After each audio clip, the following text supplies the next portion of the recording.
There are a number of different recordings, and you will have to answer questions based on what you hear.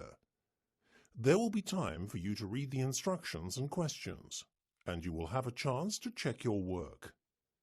All the recordings will be played once only. The test is in 4 sections. At the end of the test, you will be given 10 minutes to transfer your answers to the answer sheet. Now turn to Section 1. Between a clerk at the help desk of a transport and travel agency and a woman who is asking for travel information. First, you have some time to look at questions 1 to 5.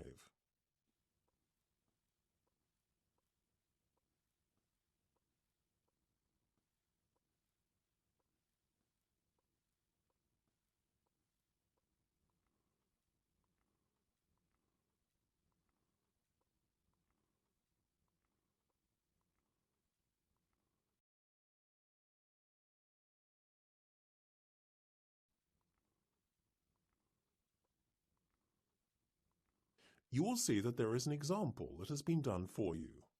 On this occasion only, the conversation relating to this will be played first. Good morning. Good morning, madam. How can I help you? Well, I'd like to get to Camden Town from Highgate Village tomorrow before 10 a.m. Did you say Highgate Park or Highgate Village? I said Highgate Village from Camden Town. You sure? Yes, I should know where I'm going. Right. So Highgate Village from Camden Town. No, sorry. I should have said Camden Town from Highgate Village. Well, that's what I thought you said. And how are you planning to get there, by bus or train? The woman wants to go to Camden Town, so Camden Town has been written in the space. Now we shall begin. You should answer the questions as you listen, because you will not hear the recording a second time. Listen carefully and answer questions 1 to 5. Good morning. Good morning, madam. How can I help you? Well, I'd like to get to Camden Town from Highgate Village tomorrow before 10 a.m. Did you say Highgate Park or Highgate Village? I said Highgate Village from Camden Town. You sure? Yes, I should know where I'm going. Right, so Highgate Village from Camden Town. No, sorry. I should have said Camden Town from Highgate Village. Well, that's what I thought you said. And how are you planning to get there, by bus or train? Oh, it doesn't bother me which way I travel, as long as I get there sooner rather than later. Well, if you take a fast train, you'll get there in under an hour. Now, there's a King's Cross Express train leaving the station at 8:30 from platform 9. How does that sound? Great. Which station does that leave from? King's Cross. It's the railway station nearest to you. Did you say King's Crossed? No, King's Cross. That's C-R-O-S-S. Are you not from round here? No, it's my first time in England, I'm afraid. So, could you point out the best way to get to King's Cross Station? Yes, of course I could. Just give me a second to look it up. Right, well, it looks like you have 2 options. You could take the 999 bus from the Highgate Village Central Square to Gower Street Underground Station.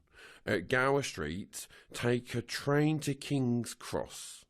Alternatively, you could walk to Gower Street and get straight on the train going to King's Cross. Go to platform 6 on the Northern Line. How long would the walk take? About half an hour or so. Oh no, that's too long. I don't want to be walking around streets I don't know for half an hour. Actually, the walk there is not complicated. Just go down Holloway Road until you come across Gower Street. The road, not the station, on your right. The station is about 5 minutes walk up the road on your left. That does sound easy. It'll be better for me to get some exercise as well. What time do I catch the tube? There are trains every 5 minutes, so it doesn't really matter what time you get there from that point of view. However, it might be very busy at that time in the morning, so you may want to get there early just in case. Sometimes the trains are too full to take everyone waiting on the platform. If I were you, I'd get there for 7 o'clock. 7 o'clock. OK. Well, thank you very much. You've been most helpful. Before listening to the rest of the conversation, you have some time to look at questions 6 to 10.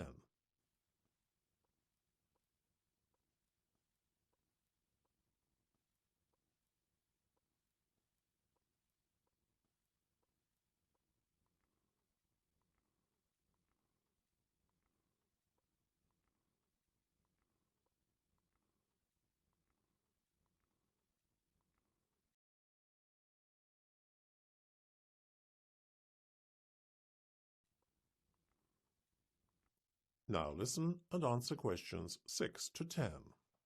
You're welcome. Is there anything else I can do for you? Actually, yes. How much will it cost me? Well, you can get a ticket on the bus for £2 and you'll need £11 each way for the train. Unless, that is, you have an international student travel card. No, I haven't, but I can probably get one before tomorrow. Well, that's good, because that will cut the cost of travelling right down. The bus will cost £1.40 each way, and the train to Camden Town... Actually, I'm sorry, I was mistaken. There's no discount offered when travelling during morning peak time, so I'm afraid it will still cost you £11. But you'll probably want to return after peak hours, won't you? So your return train ticket might cost you considerably less. What are off-peak hours, then? Either before 5 o'clock in the afternoon or after 8 o'clock in the evening. Oh, good. I've no intention of coming back until long after 9, so that'll work out nicely. So, what discount will I get? Well, your return train journey would only cost you £6.05 with your card. But do make sure you don't forget to buy an international student travel card before 7 a.m. tomorrow. Oh, I won't forget. In fact, I'll get one today as soon as possible. Good for you. Is there anything else I can help you with? Actually, there is. Do you know if I can use my international student card on boats? Well, if you're thinking of the regular Thames boats that go back and forth between the East and West Bank, then the answer is yes. But you can't use it on the tourist ferries linking the North and South Banks, I'm afraid. A one-way trip east or west of the Thames costs £6, but with your card you'd make a 20% saving and pay only £4.80. So, £4.80 for the regular ferry. Do the ferries linking the North and South Banks offer sightseeing tours? Yes, but like I said, there's no discount offered on those, and you can only book using cash or credit card. But I can't book them for you. We don't work with them. Oh, I see. You wouldn't happen to know the cost of a tour by any chance, would you? Well, in actual fact, I do, because I took my girlfriend on a trip 3 weeks ago. We bought the half-day tour, and that was £45 each. But I'm told that you can do the whole day for £75. Well, thank you again. You really have been most helpful. Don't mention it. Have a nice day now. That's the end of section 1. You have half a minute to check your answers.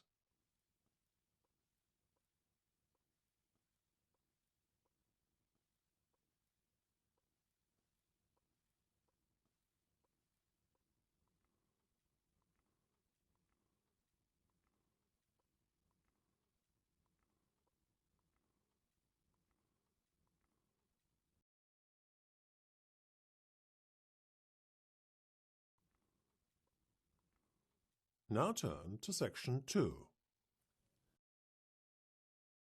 University counsellor talking to a group of students. First, you will have some time to look at questions 11 to 16.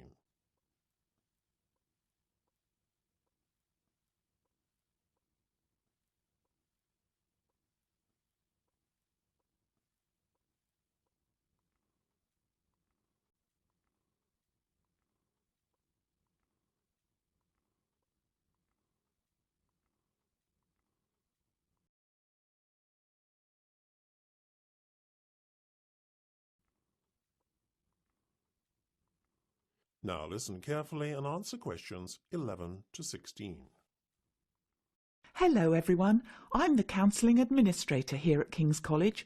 and I've been asked to come and talk to you about our counselling team and the services that we offer. The University Counselling Service is available to all our students, and it is free of charge.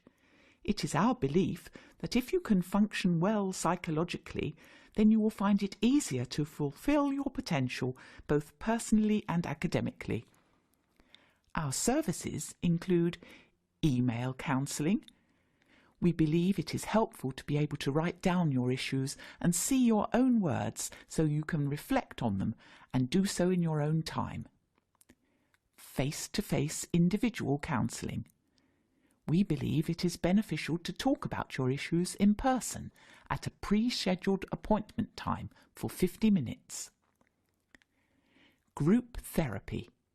Particularly valuable if you want to consider how you function in relation to others, and if you are keen to invest in long-term personal development. Self-help resources. Helpful if you are interested in finding out more about your issues and seeking strategies to help yourself. Accessible 24/7 and with links to a range of resources. Specific issue workshops. Suitable if you want to learn about specific issues in a supportive learning environment with a small group of others who are interested in developing strategies to help manage similar concerns. I must stress at this point that you can only register for one of these options at any one time. Before you hear the rest of the discussion, you have some time to look at questions 17 to 20.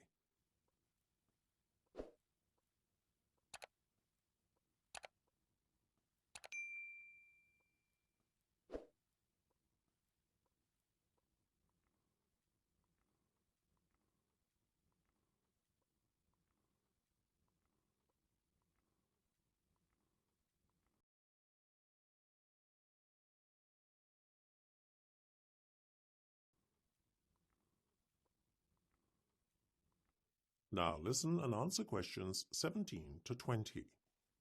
We have 3 professional counsellors here at King's College: Deirdre Blythe, Bobby Foyle and Samantha Stewart. Deirdre Blythe specialises in seeing new students and offers an introductory session during which she explains the counselling process and what you can expect to achieve through counselling. This can be particularly helpful for those who are concerned about the counselling process. During that first session, she also establishes what it is that's led you to seek counselling. Deirdre is also the only counsellor available outside office hours. She's usually available early Monday morning before classes begin and late Tuesday evening after class. Bobby is available all day long during term time. If you feel the need to drop in and talk to someone, then see Bobby about it. Bobby will either see you himself or place you with the next available counsellor. If you want to be sure to see the same counsellor on each visit, then we strongly recommend that you make an appointment ahead of time.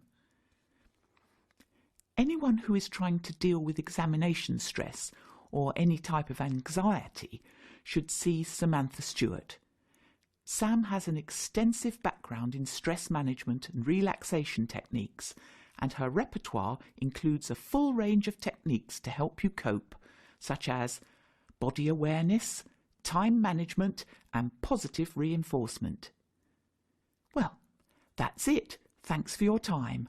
If you have any questions or want more information about our services, do come and see us at the Counselling Service.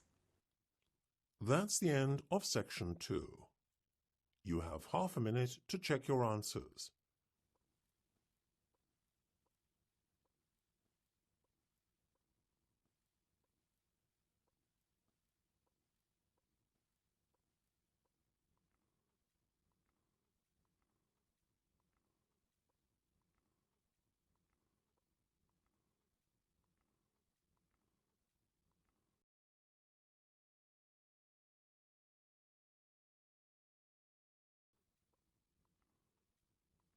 Now turn to section 3.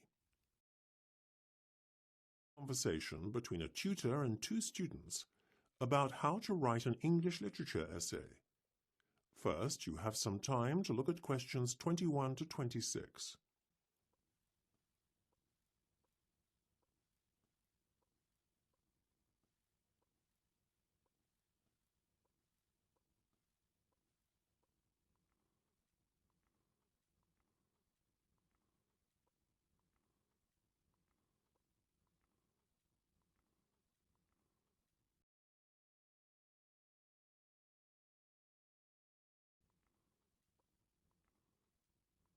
Now listen carefully and answer questions 21 to 26.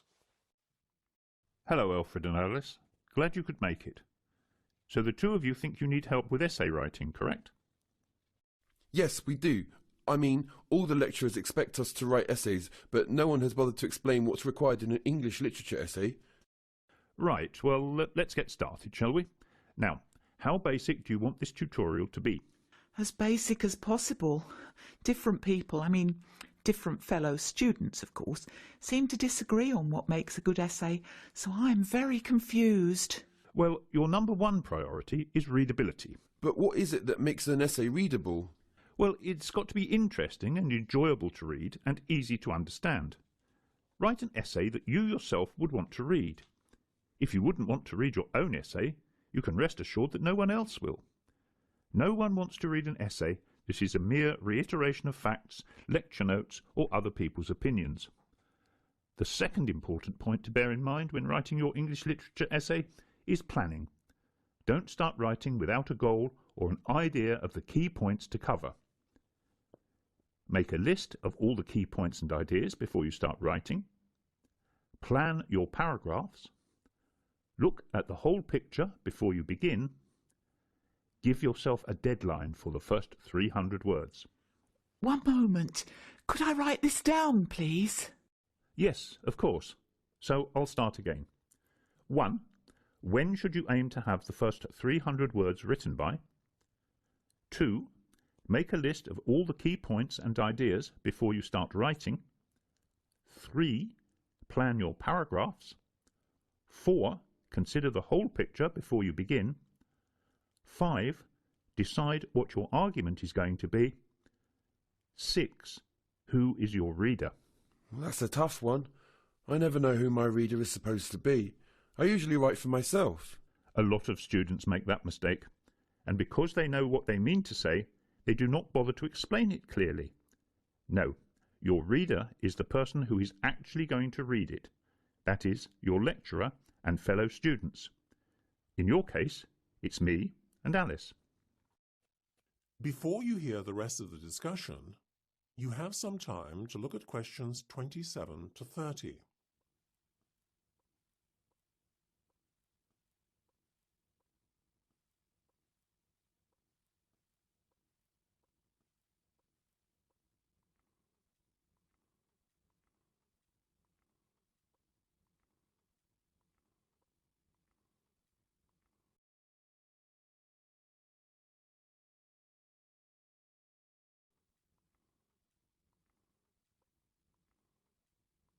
Now listen and answer questions 27 to 30. The next thing to talk about is paragraph size. Rather basic to writing a good essay, I would say. If you have reread a paragraph and got lost on the way, then it is probably time to consider dividing it into 2 paragraphs. Paragraphs are there to help you and your reader make sense of the text. They divide up your thoughts neatly and section each part of your argument into readable chunks. Remember, you should never have a paragraph that is longer than an A4 page. I'm usually okay with most of the things you mentioned, but the problem with my essays is that they usually lack flow. Same here. Well, what you need to do is make sure that the transition between your paragraphs and sentences makes sense. Each thought should seem to follow on effortlessly from each previous thought.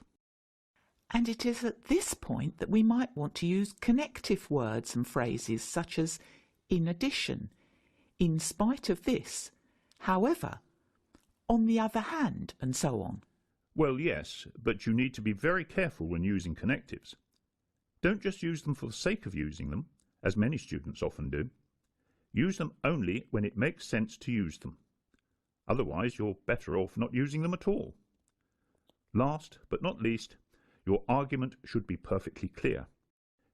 Instead of offering a one-sided rant, however, make sure you include several possible sides of the discussion. A great English literature essay on the set text is a lively and thought-provoking conversation. That's the end of section 3. You have half a minute to check your answers.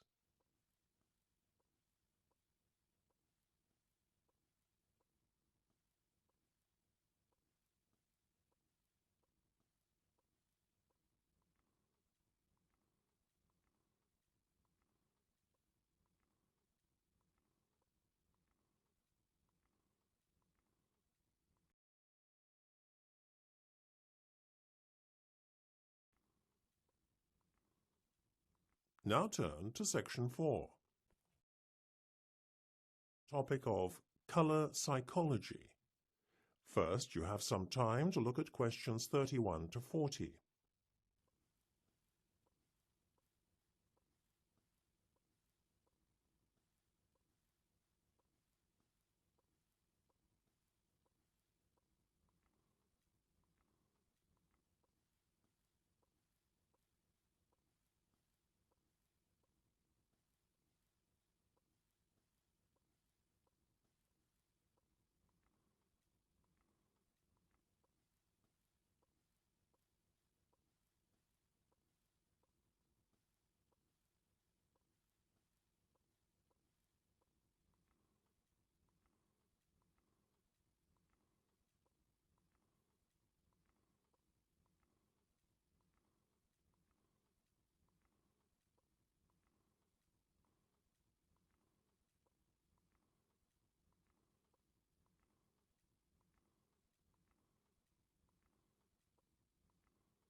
Now listen carefully and answer questions 31 to 40.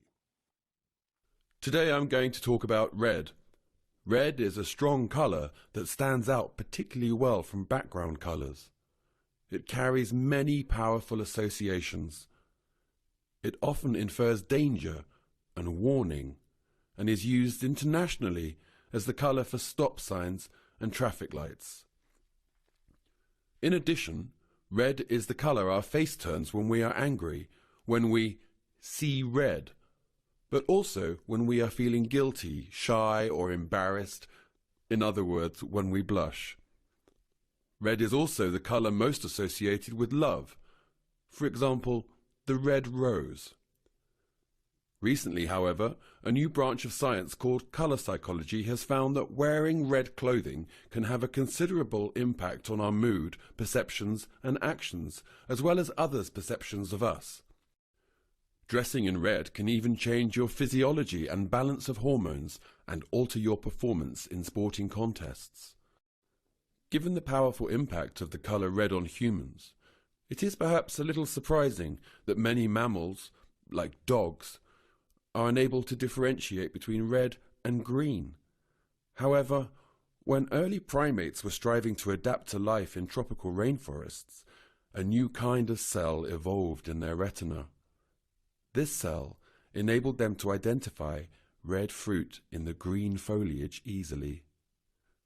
The ability to distinguish red objects soon led to new forms of social signaling. For many primates, red skin, caused by blood pumping near the surface of the skin, is an important sign of social dominance. With vivid markings on their face and bottom, mandrill monkeys are perhaps the most famous example. The strength of the red colour indicates the position that the monkey occupies in the strict social hierarchy of its group. In fitter and more dominant individuals, the red is much stronger. By recognizing other monkeys' strength and fitness, lower-ranking and weaker monkeys are able to avoid coming into conflict with these much stronger rivals.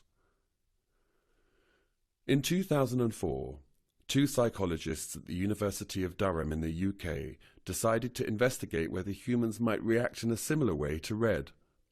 Russell Hill and Robert Barton decided to test how humans might respond to red clothing. Perhaps the sight of red clothes could carry associations of aggression seen in the red faces of angry people, and dominance just like a mandrill. For a while, Hill and Barton were unable to work out a good experiment to test the idea. However, the 2004 Olympics in Athens gave them the perfect opportunity to do so. And so, in combat sports, such as boxing and taekwondo, the two competing athletes were randomly assigned either red or blue kits to wear. This enabled Hill and Barton to compare the same athletes' performances when they were wearing different colours.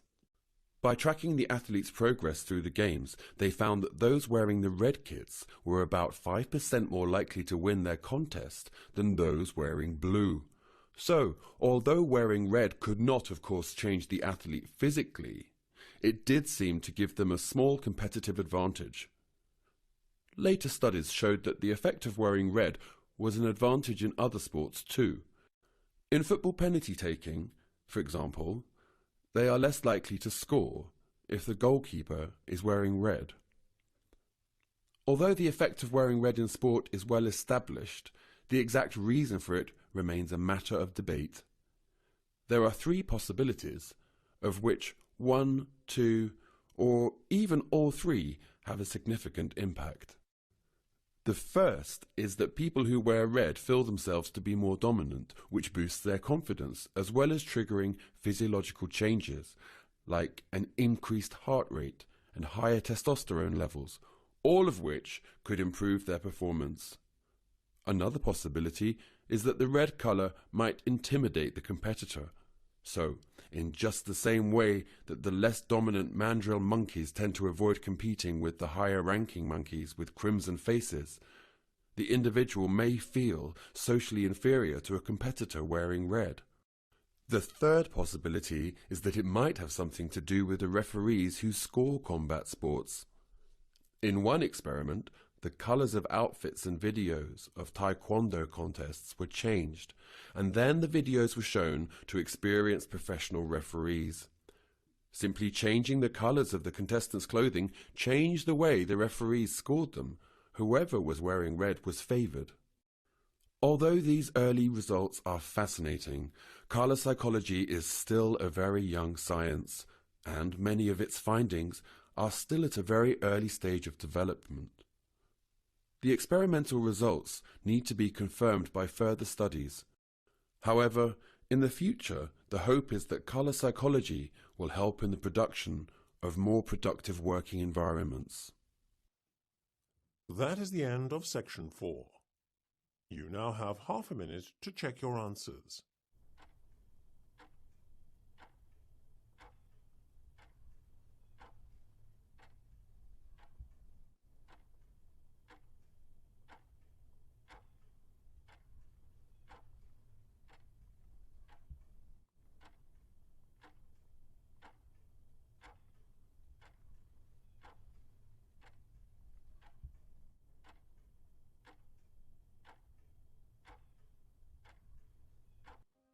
That is the end of the listening test.